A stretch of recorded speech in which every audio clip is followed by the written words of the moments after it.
السلام علیکم، میں ہوں ڈاکٹر ارحم شبیر۔ آپ میرا یوٹیوب چینل دیکھ رہے ہیں۔ کیا کبھی آپ کے ساتھ ایسا ہوا ہے کہ تھوڑی سی سانس کی تکلیف ہوئی ہو اور کلینک والے نے اسٹیرائڈ لگا دیا ہو؟ یاد رکھیں کہ ہر جسم درد اور کمزوری کا علاج اسٹیرائڈ نہیں ہوتا۔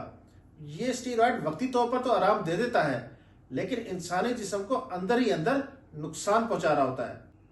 آج کل یہ عام رواج بن چکا ہے کہ چیسٹ انفیکشن ہو، بخار ہو، جوڑوں میں درد ہو، تھکن یا کمزوری کی شکایت ہو تو فوراً سے ڈیکسامیتھاسون یا ہائیڈروکورٹیسون کا انجیکشن لگا دیا جاتا ہے۔ یاد رکھیں کہ اسٹیرائڈز انسانی جسم میں قوت مدافعت کو دبا دیتے ہیں اور ان کے غلط استعمال سے نقصان ہونے کا اندیشہ بھی ہوتا ہے۔ اسٹیرائڈ کے غلط استعمال سے جو سائیڈ ایفیکٹس آ سکتے ہیں ان میں نمبر 1، شوگر بہت زیادہ اوپر جا سکتی ہے۔ نمبر 2، چہرے پہ سوجن کا آنا یا وزن کا بڑھنا۔ نمبر 3، نیند میں خرابی پیدا ہونا، چڑچڑاپن آنا، موڈ خراب ہونا۔ نمبر 4، لمبے عرصے تک استعمال سے ہڈیوں کا کمزور ہو جانا اور فریکچر کا خطرہ بڑھ جانا۔ نمبر 5، جلد پتلی ہو جانا اور مسلز کا کمزور ہو جانا۔ نمبر 6، انسانی بینائی متاثر ہو سکتی ہے۔ نمبر 7، انسانی جسم خود سے اسٹیرائڈز بنانا کم کر سکتا ہے۔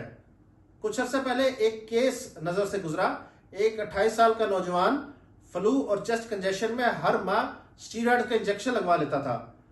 اب اس کی HbA1c 12 سے اوپر ہے، انسولین باقاعدگی سے لگواتا ہے، ہڈیوں کا درد کی علامات ظاہر ہونے لگی ہیں اور ساتھ ساتھ بون فریکچر کی علامات بھی ظاہر ہونے لگی ہیں۔ یاد رکھیں کہ اسٹیرائڈز کا استعمال کسی مسترد ڈاکٹر کی زیر نگرانی ہی کرنا چاہیے، اور وہ بھی چند سنگین بیماریوں میں۔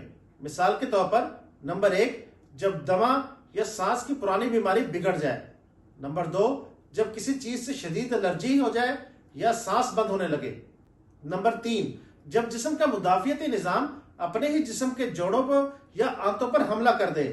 مثال کے طور پر جوڑوں کا درد سٹارٹ ہو جائے یا جلد پر دانے نکلنے شروع ہو جائیں۔ نمبر 4، انسانی جسم میں اسٹیرائڈز بنانے والے غدود اپنا کام کرنا چھوڑ دیں۔ نمبر 5، چند مخصوص کینسرز میں یا دماغ کی سوزش میں۔ تو یہ چند سنگین بیماریاں ہیں جو مختصراً میں نے عرض کی ہیں، جن میں کسی مستند ڈاکٹر کی زیر نگرانی اسٹیرائڈز کا استعمال کیا جا سکتا ہے۔ چلیں جی، آج کی مختصر ویڈیو کے لیے بس اتنا ہی۔ اس ویڈیو کو شیئر کیجئے۔ مزید طبی، تحقیقی اور مستند معلومات کے لیے اس چینل کو سبسکرائب کیجئے اور بیل آئیکن پر کلک کیجئے۔ Thank you very much.